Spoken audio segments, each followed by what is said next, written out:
Thanks for taking the time to watch or listen into this message. Our prayer is always that God would use it to draw you closer to Himself and deepen your love for Jesus Christ. And if you're new here, consider subscribing to stay up to date with all of our great content. Thanks again for checking out this message. We pray it is a blessing to you.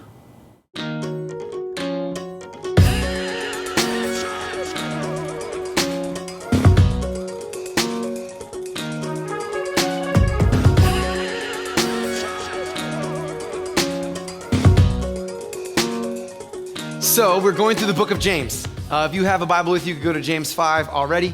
So we've been in it for a little while now. And I just want to tell you, James has been pretty hardcore. James is the younger half-brother of Jesus. And he comes at you with his letter. And he came at the early Christians as he's writing from Jerusalem to those that have been scattered, primarily Jewish Christians. He's the pastor, the lead elder in the church in Jerusalem. And he is writing pretty heavy-handed to believers. This isn't him trying to reach people that don't know Jesus. This is him writing to those that say they do. And so in several ways, he's made it known that he is concerned that there are those that would say they follow Jesus, they would profess faith, but not possess faith. And so he would go after that and say, hey, if you've really put your faith in Jesus, your life should be transformed. It should look like the one you follow. And so he'll say, listen, don't just be hearers of the word, be doers of it. Don't just say you have faith, but have works that back it up. Don't walk in worldly wisdom, walk in heavenly wisdom. Live a life unto God. And all of it's been pretty hard. It talked to us too about the words that we say, and all of us right then are like, dang it. 3 people agree with me, the rest of you, you're still holding your tongue because you're concerned about it. And I just want to warn you up front today, this is probably James's hardest rebuke in the text. So if you thought the other stuff was fun. And I just wrote down as a message today, what do your resources say about you? What do your resources say about you? What does your stuff, what does your wealth say about you? It's interesting because we actually consider that a lot without even thinking about it. What do I mean? We're bombarded by marketing at all times. Like hundreds of ads per day we all see. And they're constantly telling us what we need to be good enough.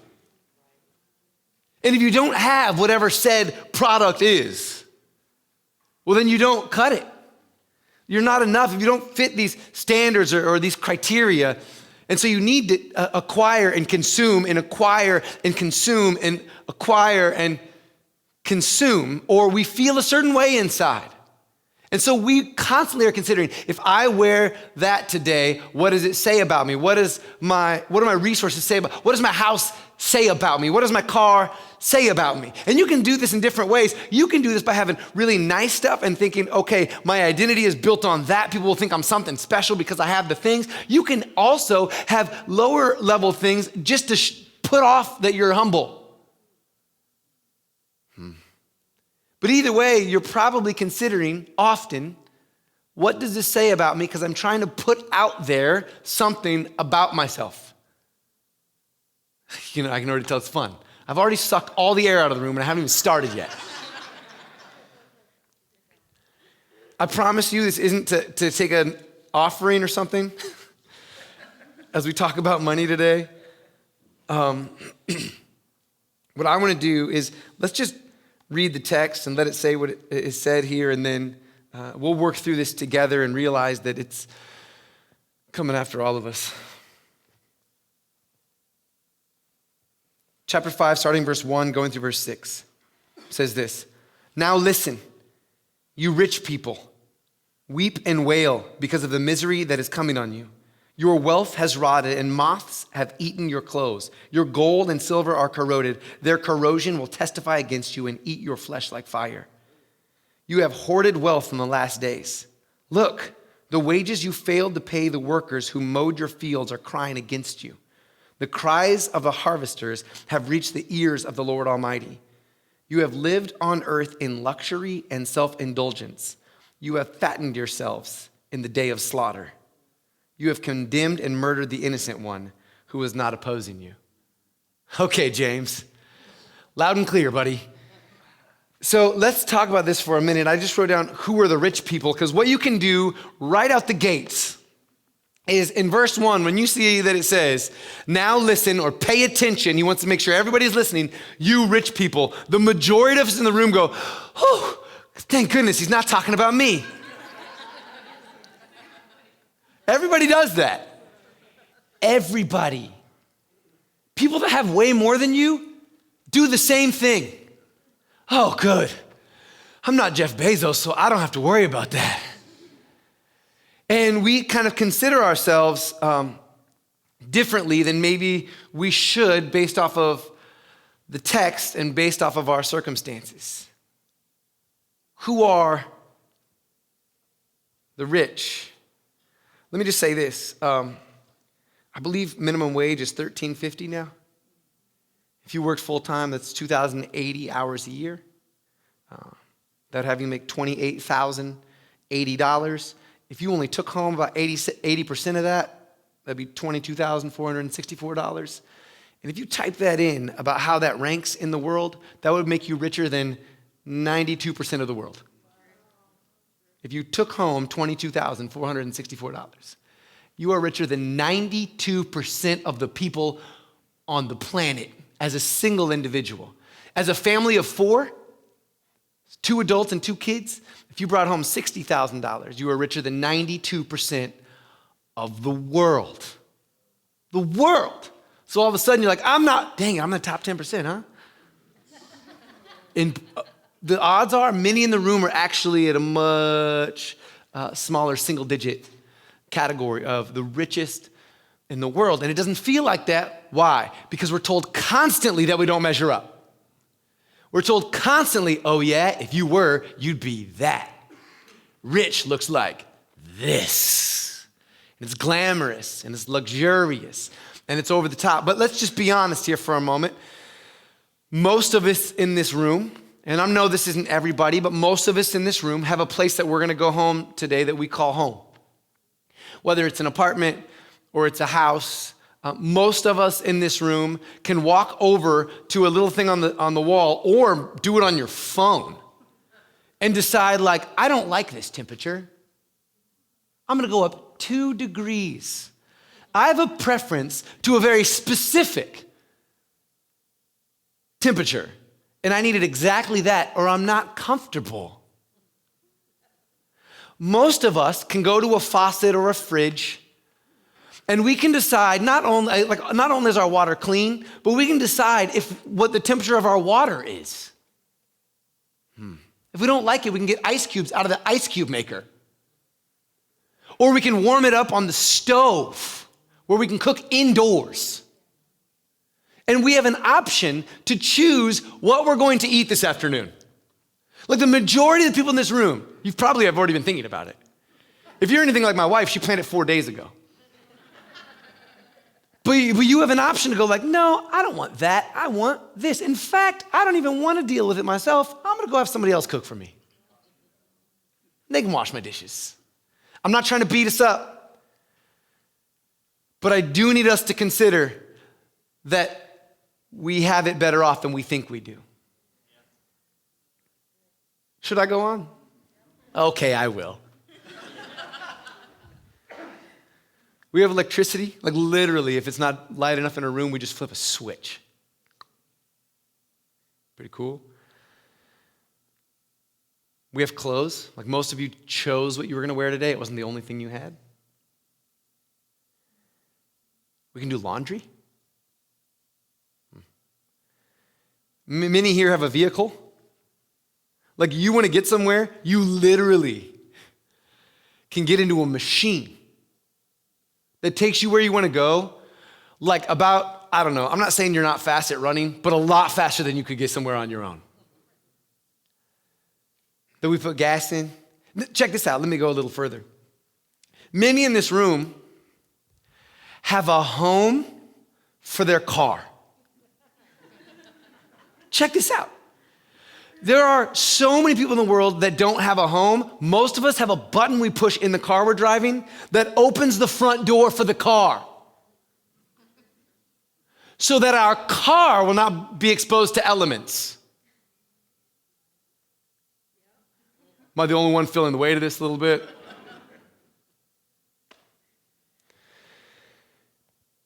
I'm not trying to go after your stuff, but I am going to try to go after your heart. What do our resources say about us? A lot about our heart. What we do with what God has given us that is His and not ours says a lot about where our heart's at. And is my heart interested most in riches or righteousness? This isn't to say that you can't make a lot of money, but why? And what is it for? I'm not saying you can't. You can be rich and wicked, or you could have money coming in like crazy and be righteous. You could be poor and righteous or poor and wicked. So this isn't just to like put some sort of value on, hey, if you got nothing, you're great. Or if you got lots of stuff, how wicked. But it's to go after our hearts that would make it about that stuff instead of making it about righteousness. Most of us bow down to the king of comfort, not the king that is Christ. I don't know if you heard me. You know why we have all those things? Comfort. Comfort. I want it to be 68.5 degrees. In fact, you wrestle with somebody else in your own home to decide what is the perfect temperature. Because your own comfort is fighting against the comfort of somebody else inside of your own space. Turn the heat up, turn the heat down, put a sweatshirt on. I do the same thing. Listen, I've wrestled through this text and it's brought me on my face this week. So this is not just coming after you. Like, I probably own as many shoes as anybody in this room. That's real. I got them in boxes. And this messed with me this week. And you'll see why.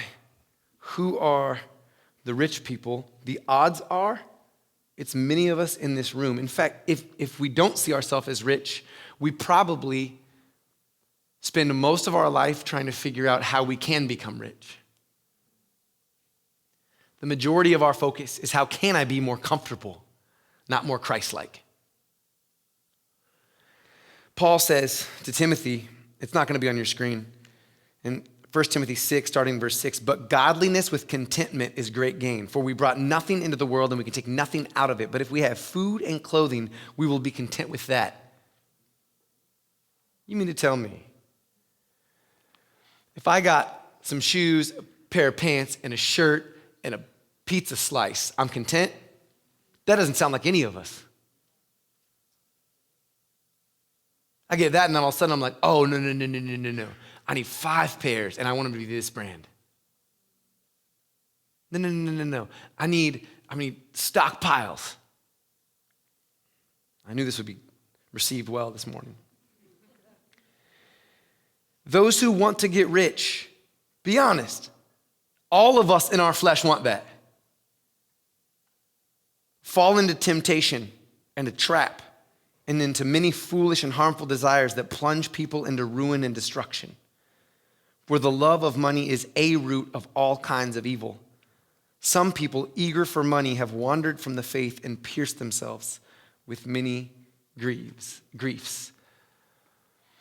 Why does that happen? Because the way of the world, the advertisement, the marketing is to get us to follow the ways of the world, the love of this world, the lust of the eyes, the lust of the flesh, the pride of our flesh. And we tend towards those things. And if left by ourselves, that's all we focus on. That's all we consider. Oh, this isn't comfortable. I need more. So I wanted to build some of that framework so we realize that even though we've maybe tried to wiggle out of the fact that James is talking to rich people, there's a lot for us to just consider for ourselves. Now listen, you rich people. Weep and wail because of the misery that is coming on you. Listen, no one's sent to hell just because they made money. But what James is constantly saying is the evidence of your life shows what's going on in your heart. That if you've been transformed on a heart level, it shows up by the fruit of your life. And so your money speaks for you. Just like earlier we found out your words speak for you, your actions speak for you. They are evidence of the transformed life that we are called to live. And so he says, like, okay, we've talked about what your words have to do with this. We've talked about your actions should back up when you say you have faith. Now let's talk about your pocketbook. People don't have pocketbooks. Your bank account. Almost said your check ledger. Some of you still write checks. Not many. Your app. Your banking app. What does it say? If someone only had your bank information to go off of, would they know that you love Jesus? Would you be considered generous? Would I be considered generous? It's something to wrestle through. It's okay for us to have a difficult time. Why? Because we're trying to slay our flesh, deny our flesh, pick up our cross and follow after him. Now, why does it say weep and wail because of the misery that is coming on you? This isn't a new statement. In fact, James pulls this idea from Jesus, his older half-brother in Luke. In fact, you can see it similarly in Matthew, but it says, "But woe to you who are rich, for you have already received your comfort." And that's why we long to be rich. That's why we care so much about our stuff, because I want comfort. Woe to you who are well fed now, for you will go hungry. Woe to you who laugh now, for you will mourn and weep.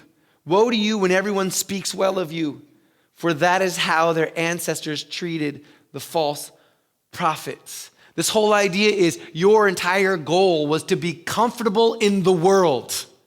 I don't want anybody to speak bad of me.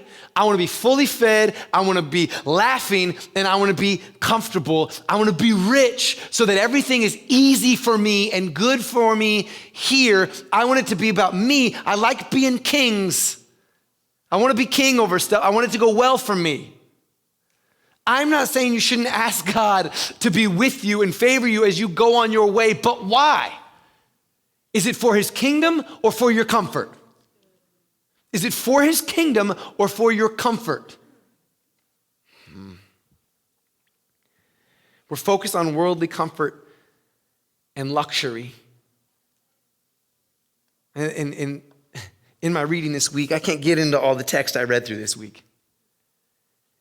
In Luke chapter 16, it's the parable of the rich man and Lazarus. The rich man lived in luxury, wearing purple clothes, and had all of these comforts and luxuries in the world. And Lazarus, this poor beggar, was set at his gate. So he's doing some things. He's got some cash. He's got a gate. He's got the nicest clothes. He's got all this food. And it says that Lazarus hoped that he would at least have the crumbs that fell from his table. But nobody gave him anything. But at least the dogs showed up and licked his sores. So he wants basically what would be fed to dogs, the stuff that falls off the table, and the dogs are those that take care of him instead of the man who has all the stuff inside the gate. And the Bible says they both die. This is the parable. They both die. And it says that the poor man, the beggar, was taken unto Abraham, and there's this picture of heaven, and he's comforted, and that Lazarus is in hell. And Lazarus can see way off and says, "Can you send Lazarus to dip his finger in the water and cool my mouth because of where I'm at?" And that the response is, you had luxury in your day, and now you have agony. He had agony, and now he is comforted. And there's this frightening concept, not of the rich all go to hell and the poor all go to heaven, but of you had so that you would be a blessing, but you only cared about you and your comforts, which showed that your heart was not transformed. And he who was just longing, he was a righteous beggar, so he gets to be with Abraham, but you were wicked in all your stuff, and your richness showed of your heart's position. It was evidence of where you really stood. And it's a frightening thing. So it says, woe to those that are in that space. And this is good. It rebukes all of our hearts as we all long to be. When we look and decide, we make our goals and our plans, the majority of the time is, I want comfort. Make it easy.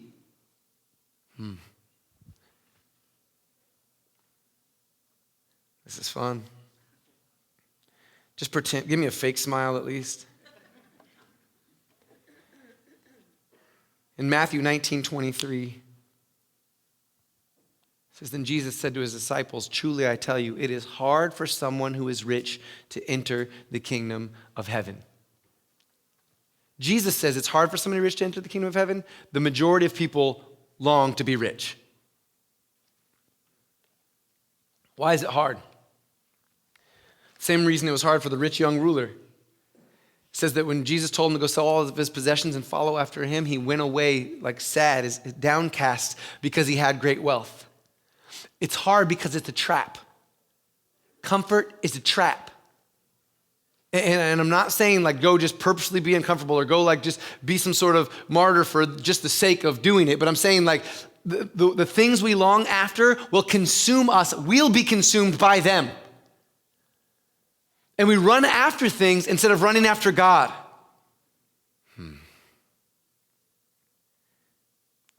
It's hard for the rich because when the call is to humble yourself, when the call is to be open-handed and allow God to ask anything of you, it's difficult when you feel like you have a lot. It's difficult when you feel like, well, wait a second, I worked hard for that. I thought hard for that. I did a lot of things for that. When you think it's yours, instead of understanding it's his.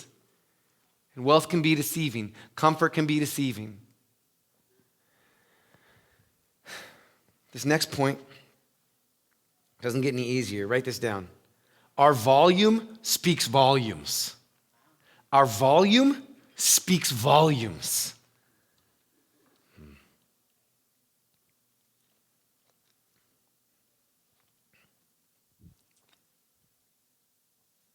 Starting in verse 2. Your wealth has rotted, and moths have eaten your clothes. Your gold and silver are corroded. Listen to this. Their corrosion will testify against you and eat your flesh like fire. You have hoarded wealth in the last days. Okay. Sometimes we read the Bible. It's difficult. Sometimes it's verses that are very comforting. This isn't one of them. These are those verses. Your wealth has rotted. The moths have eaten your clothes.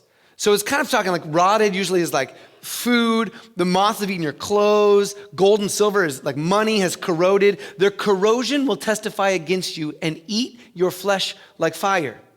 So it's personified that our stuff goes bad is personified, and that when our stuff sits and goes bad, it would testify against us. So like, what are my things saying about me? So often we consider it in a way of like, I want to have nice stuff because what does that say to other people? It's my own pride. I want to be viewed in a certain way, but we don't realize the stuff that we stack up that we can't even use. We can't even consume. You can't, like we have stuff that just sits around. And instead of that saying to others, wow, you're awesome, instead, this says that stuff will speak for you and will testify about who you are. That's terrifying to me because I think of the shoe boxes I have in the closet when people don't have shoes. Saying, yeah, he just stacked me up. He doesn't even wear me. He doesn't even wear me. Like he has no intent. I'm just telling on myself. I'm gonna let you go ahead and bring this to your own doorstep because I don't want to call your stuff out. I have, and I always talk about shoes because I don't have a whole lot of vices that I just kind of like lean towards in my flesh. I've actually sold quite a few pair of my shoes before to get rid of them. I have 5 pairs in a box in one of my closet right now. 1 pair I've never worn, I've had for 2 years. Exactly. It's like my Jordan boxes in the closet. I was driving here already convicted about these things. I put these shoes on in my car before I came in. I have the same pair almost that's older now, that's in my car. Then I realized, wait a minute, I have a pair of CrossFit shoes in the back. I wore one time, they were uncomfortable, so they're just in my trunk. One time, like 2 years ago. They're in my trunk. Listen, you could judge me, but I'm just being honest because it's messing with me. That's not to count the CrossFit bag I have in my back seat that has a pair of CrossFit shoes in it. I have a pair of runners in the trunk too, I realized. That just in case I needed to go run. I got a pair of basketball shoes in my house in my basketball bag. I have a bag for my basketball shoes and my ankle braces and my indoor only basketball. Because I have like 10 outdoor balls. Listen, you're hearing this. It's not comfortable for me to tell you this. Because I know you'll have a tendency in your own flesh to go, oh, I'm glad I'm not as bad as him. You just have different stuff. You don't understand that because basketball isn't your thing you're stuck in. Fill in the blank with your own stuff. Fill in the blank with your next house project. I got house projects too. I got paint at my house right now to paint my bedroom. Sometimes I consider myself generous. We do give. My wife and I do care. And I'm realizing how much I can care and still hoard. How much there's gonna be some stuff that testifies and goes, yep, he had me and he gave me away. He used the money that God blessed him with to use it to bless other people. That's real, that's a part of my life too. I'm not just stacking shoes. But there's also the stuff that I'm stacking up that is like, just my closet's too full. I know why you're quiet. I know why you're not looking at anybody else. I'm not the only person in this room. Your wealth has rotted, and listen to this, moths have eaten your clothes. Listen, that my clothes would sit and feed moths instead of me feeding people. That my clothes, because they're not even needing to be worn, would feed moths instead of me using the money for the moth clothes to feed people. No wonder it testifies against me and against you. Their corrosion will testify against you. Sounds like not only is it a witness against us, speaks on our behalf, and eat your flesh like fire, apparently it's also part of the execution of that outcome and that judgment. That like my stuff will be thrown into the fire too to make it hotter. Now listen, for those that are in Christ Jesus, there is no longer condemnation, but James would say the way you deal with your stuff would show that you actually follow Jesus or not. It's an evidence of if your heart has been transformed. Because you might be saying with your mouth that Jesus Christ is Lord, but comfort might be king. Unlike right now where everyone's uncomfortable. We are called to be generous, not selfish. And there's this example. I need to move a little bit quicker here. I'm only through a couple verses. Oh, let me go back for a second. Just stay with me. As far as stacking stuff up, not only are our closets filled, many of us, our garages are filled, our shops are filled, our attics are filled, our basement is filled. This isn't to go after you if you have a storage unit, but let me just tell you a little story about storage units.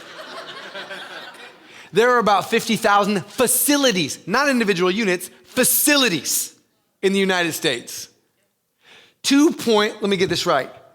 2.3 billion square feet of storage.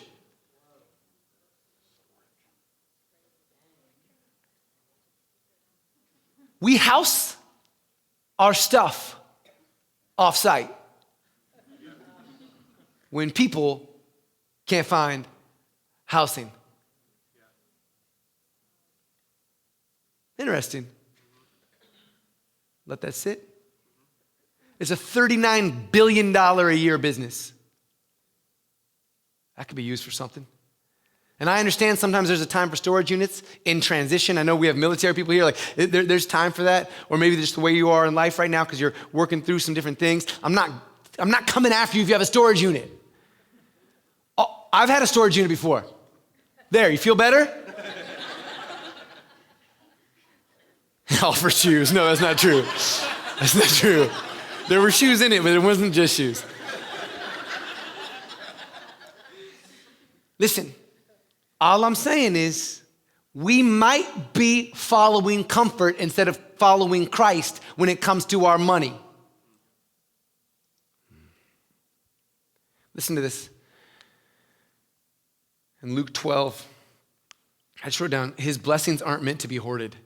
It's not wrong that you have stuff coming in. It's just, what is it used for? Whose is it? Whose is it? Someone in the crowd said to him, "Teacher, tell my brother to divide the inheritance with me." Jesus replied, "Man, who appointed me a judge or an arbiter between you?" Then he said to them, "Watch out." This is a warning. "Be on your guard against all kinds of greed. Life does not consist in an abundance of possessions." And he told them this parable. The ground of a certain rich man yielded an abundant harvest. There's nothing against him so far. Like God had just blessed this man. That he would sow and God blessed the harvest. Praise God, that's awesome. He thought to himself, "What shall I do? I have no place to store my crops." Then he said, "This is what I'll do. I will tear down my barns and build bigger ones. And there I will store my surplus grain." Listen, most of us in this room aren't farmers. It only takes one raise for us to decide how to have more square footage in a house that we don't already use all the square footage in the house we live in. I'm not the only one. Car runs fine. Get a little extra money. Don't think about how to bless somebody. Think about, now I can afford that new ride. Car runs fine. Okay? And I'll say to myself, you have plenty of grain laid up for many years. Take life easy. Eat, drink, and be merry. Just be comfortable. Just live in luxury. But God said to him, "You fool, it's never good." Listen, it already is bad when someone else calls you a fool. If God calls you a fool, that's a problem. That's a condemnation. That's a judgment. You fool. This very night your life will be demanded from you. Then who will get what you have prepared for yourself? This is how it will be with whoever stores up things for themselves, but is not rich toward God. Rich toward God. Jesus says when he talks of coming judgment, speaks of those that took care of him or those that didn't. They said, "Well, when did we take care of you? Or when did we not take care of you?" He says, "When you did or didn't do for the least of them. When you cared or didn't care for those that needed. You did that for me, or you didn't do that for me." So he says it'll be demanded of you, and that's how it'll be for all of us. If we aren't rich toward God and only are about ourselves. And there's lots of ways that we justify our position. We do. This isn't me saying that you shouldn't be prudent. This isn't me saying that you shouldn't be able to be prepared to take on an emergency that happens in your own life, or even consider how when you're done at the age of being able to produce wealth to be taken care of. But what is taken care of? Where could you be content? Food and clothing? Or is our contentment luxury? Something to consider. Matthew 6:19-21. Do not store up for yourself treasures on earth where moths and vermin destroy. Vermin, who says vermin? And where thieves break in and steal. But store up for yourselves treasure in heaven where moths and vermin do not destroy and where thieves do not break in and steal. For where your treasure is, there your heart will be also. When God blesses me with the ability to create resource, to create wealth, what do I use it for? What do I build with? Where am I saving it up at? A place where it just gets eaten up and destroyed? Is it all about me and mine and those closest to me? Or is it about honoring God and storing up for myself treasure that is in heaven that cannot be touched and that is eternally valuable instead of temporarily valuable?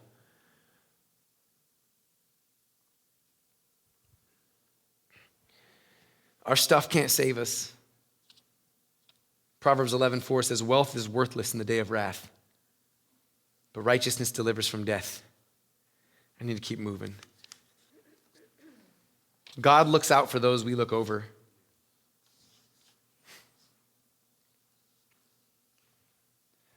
Many of us in this room aren't necessarily employers, and so this might be maybe not fully understandable for us, but it says, look, the wages you failed to pay the workers who mowed your fields are crying out against you. The cries of the harvester have reached the ears of the Lord Almighty. Now, this is talking about exploiting other people for your own. So the first idea is hoarding up for yourself. The next is don't exploit other people for your own gain. And here, oftentimes in that day, there were daily workers. And so what that meant is you worked that day and then you got paid that day. And you depended on that day's payment for that day's meal. And he says, don't do that, because here's the deal.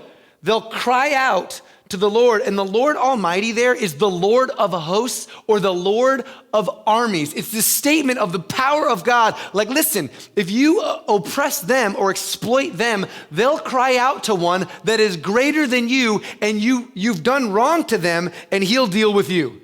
They're in a position where they can't do anything to you because you have power and you have possession, but there is one above you in power and possession that you must answer to because of the way you've exploited them. Something to consider. It's also something comforting for those being exploited or oppressed, that your cries are heard. The Lord Almighty hears you and judges righteously. And these reference many verses found in the Old Testament. I just looked over and it only said 9:02. I was like, I got like an hour and 20 minutes to keep preaching, so this is dope. Proverbs 22 through 23 says, do not exploit the poor because they are poor, and do not crush the needy in court, for the Lord will take up their case and will exact life for life. That we're held accountable.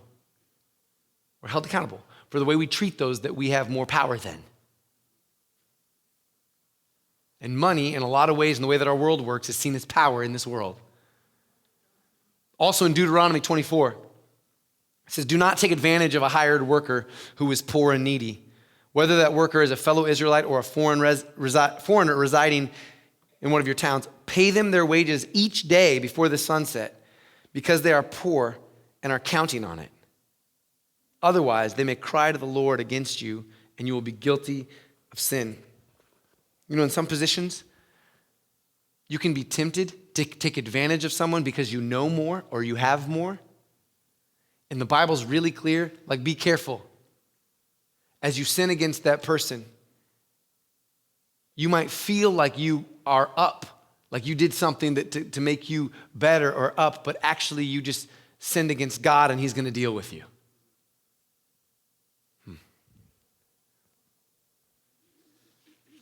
I wrote a question as the next point. Have I prepared for that day? Have I? Is my life preparing for a day? The text says,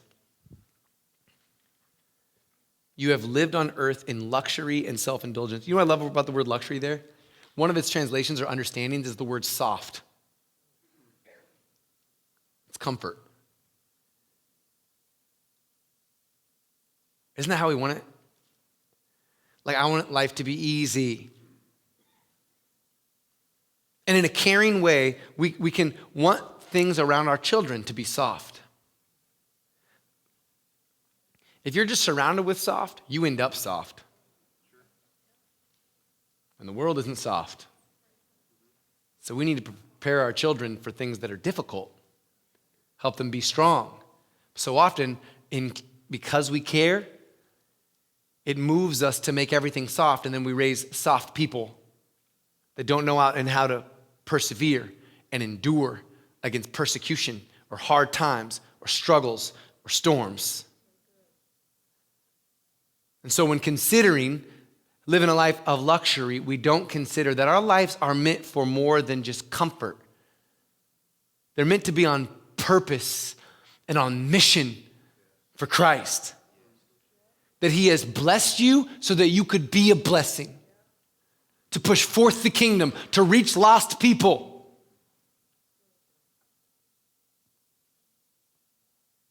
You have fattened yourselves in the day of slaughter. Here's the deal. In this picture, like if you just kind of in a kind of silly way, think of animals on a farm. Like you might feel like you want to be the one that can move all the other turkeys out of the way and get the food. Because you might feel pretty good about yourself that you're the fat turkey because that shows that you have dominance. It's a position of status. And everything is great until they come to get the turkey to slaughter. Because the one that gets slaughtered is the fat one. The same goes for the cows, the sheep.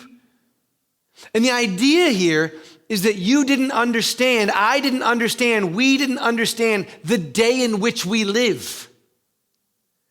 That we live in luxury and self-indulgence, fattening ourselves, hoarding our wealth, taking advantage of others so that we can have more and that we would have comfort and luxury. We're like this guy, the guy with the barns, like we want to tear down our house just to build a bigger, more grandiose one.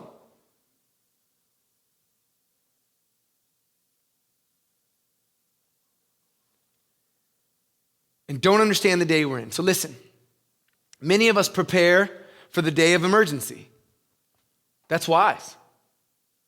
Have an emergency fund of some sort. Why? Because if you get 4 flats on the way home, you want to be able to buy new tires. Many in here have considered making sure they're prepared for the day of retirement. So you have a retirement savings. There's an emergency savings, a retirement savings. So what are we doing? We're storing up on earth where everything can be taken away. I'm not saying it's wrong to prepare for those things, but don't prepare for those without preparing for a more important day. We can prepare for an emergency, we can prepare for retirement, but we don't prepare for the last day. Our money isn't being stored up in heaven, isn't in a purse that does not corrode or fade. Jesus tells his disciples, go sell all your possessions so that you will have a purse that doesn't fade away, that is eternal. And that's just after saying, don't worry about all the things of this world, what you will eat, what you will drink, and the clothes that you'll wear. And just consider that if we as believers understood how to find contentment with enough, that we could use the rest of everything we had to be generous, the impact we could have. Think about if our checking account matched the statements that we make. We make a statement as believers that is zealous, that is a bit crazy, looking at it from the outside. We make a statement that there is a God that created everything, who is perfect and holy and righteous, and that we have sinned against him, that we have piled up wrath on ourselves for the day of judgment. But God, who is so amazing and rich in mercy, sent Jesus out of his great love to live a perfect life we cannot and have not lived in our place, die on the cross for our sins. Listen to this story for a moment. Die on the cross for our sins. Be raised again on the third day. Defeating sin and death and the power of all of those things. Ascending to heaven and sitting on the throne. We make a statement that there is a real kingdom. There's a real heaven, a real hell. That we have been saved from the darkness of this kingdom and have been redeemed and put on mission and purpose for his kingdom, and that all of our life is to be a living sacrifice unto him for his glory, the good of others, as we live every day unto him. What a statement. Now, my bank statement doesn't reflect it. She's seen my bank statement. No, but listen. Would the statement, my bank statement, make an absurd claim like that, like my mouth does? That I shape my world on the eternal? And I'm pushing forth the gospel? And I'm caring for the broken? And listen, this is not so we can judge each other based off of what we do, but it's so we look at our hearts. God, if I decided that everything else you can touch, everything else I want you to redeem, but do not touch my stuff because I want to be in control. I want comfort. I want luxury. I want easy. And I want that for everybody else. The people I follow in the Bible were willing to give it all, and most did, even their own life, for the work of God. And I know I'm saying some crazy stuff, and I know some of you in this room are like, I wish you would just shut up. Don't nod your head. But why shouldn't we live a little crazy? I'm not saying you shouldn't plan. The Bible's very clear that you should take care of your family. The Bible's very clear you should consider, like you should take care of your parents, you should take care of your kids. But what is taking care of? How many pairs of whatever do any of us really need? How bad do we need the upgrade of everything in our lives? Normally the focus when we get anything new is, what can I get? What can I do? It's all about me instead of all about Jesus. And I want us to consider this morning how we could be a people that are on his mission with everything that we are. Consider if we got rid of stuff and the payments for the stuff, and we use that to bless others. Consider your budget and thinking right now, you know what? Today, if you left here and said, who can I bless today? I bet you could find it. I bet you could find something to be able to give to bless somebody. And what if that was a lifestyle? Not just because the crazy guy yelled at you, but that all of us, think of the impact we can have, that we're called to have. Prioritize now. I love in Luke 16, 13 through 15, I need the worship team to go ahead and come up. It says, no one can serve two masters. Either you will hate the one and love the other, or you will be devoted to the one and despise the other. You cannot serve both God and money. If you're squirming in here today, listen, I'm not coming after you. This isn't so everybody can look around and go like, I'm going to go look in the parking lot, see who has the nicest car. I don't care. I legit don't care. I care what's at my house. And I know that I need to deal with that. Don't worry about everybody else. Consider what's going on in your own life. Cannot serve both God and money. And the Pharisees who loved money heard all this and were sneering at Jesus. He said to them, you are the ones who justify yourselves in the eyes of others. Many of us in this room, myself included, the tendency we have in these moments of conviction of God's word is that we will start, because we love money, we'll start to want to mock the idea and justify our position. Jesus says, you are the ones who justify yourselves in the eyes of others. But God knows your hearts. What people value highly is detestable in God's sight. Think about that. We try to keep up with the Joneses, not considering if the Joneses are trying to follow Jesus. We long to look a certain way to the world instead of how we look before our God.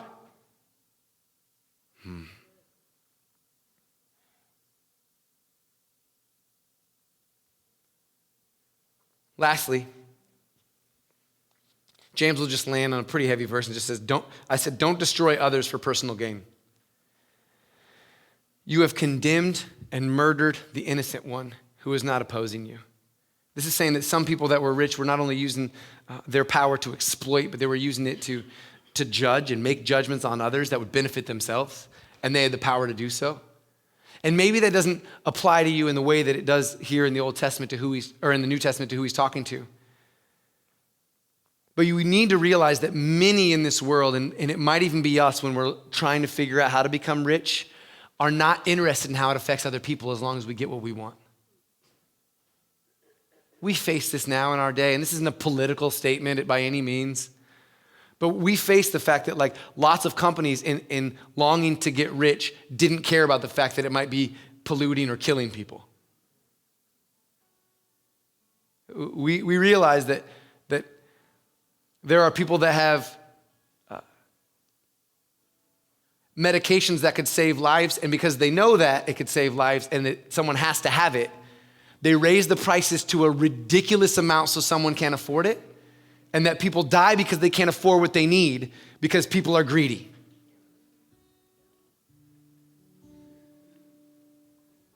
And it's easy to point at everybody else. Let's just look at ourselves.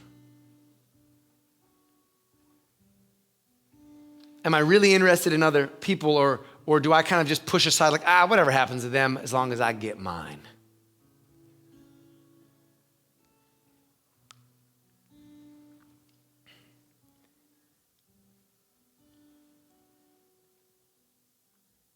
Our Savior gave himself up for us, gave us all things.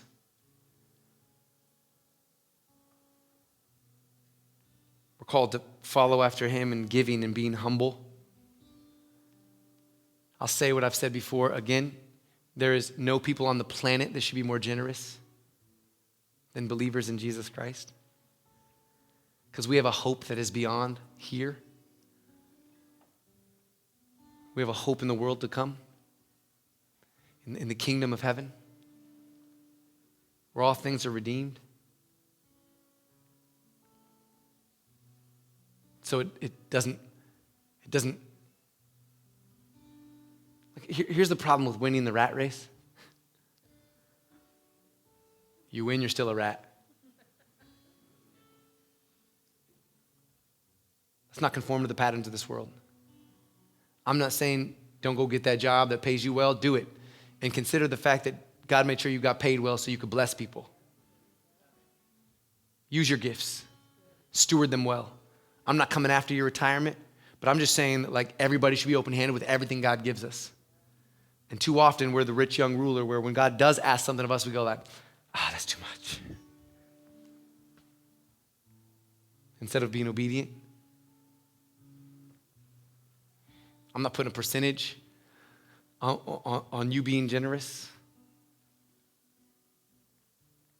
I can tell you this has spurred conversations inside of my own home with my wife.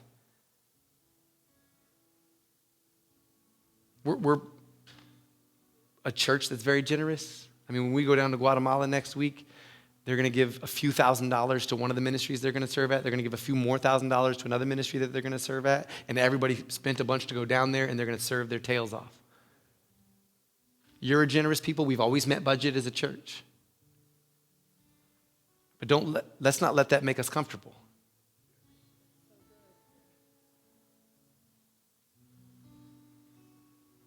Half the time when I give something, if I am being generous, in the moment it's right-hearted, but I only turn around and go home and get on Amazon and replace it.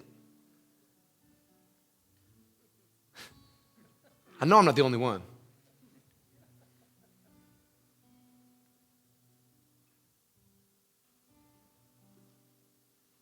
I hope you'd have hard conversations.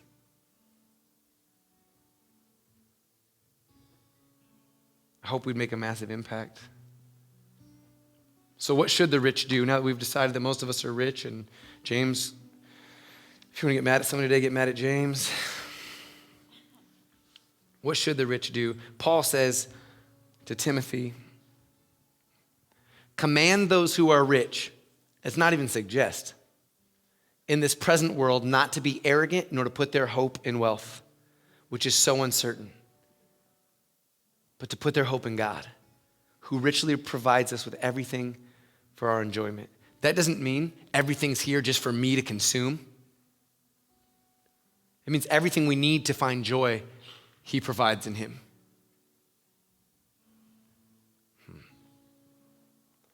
command them to do good, to be rich in good deeds, and to be generous and willing to share. In this way, they will lay up treasure for themselves as a firm foundation for the coming age, so that they may take hold of the life that is truly life. I know it felt like a condemnation today. I'm not condemning you. I'm condemning the flesh in all of us that would only worry about its comfort and luxury and ease and softness. Instead, I hope to encourage you. There is a greater purpose to use your resources for. There are greater causes.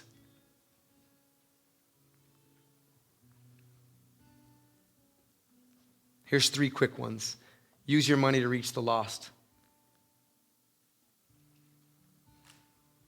Consider that. Whether that means supporting somebody going on missions. I was convicted the other day reading through the text, wondering how many times have I planned and saved for a vacation? But how many times have I ever planned and saved so that other people could hear about Jesus? Maybe you don't feel that way. I have to wrestle through that. We should be using it to reach the lost, to care for the needy, those that have legit needs, that are hurting, that are broken, that are struggling.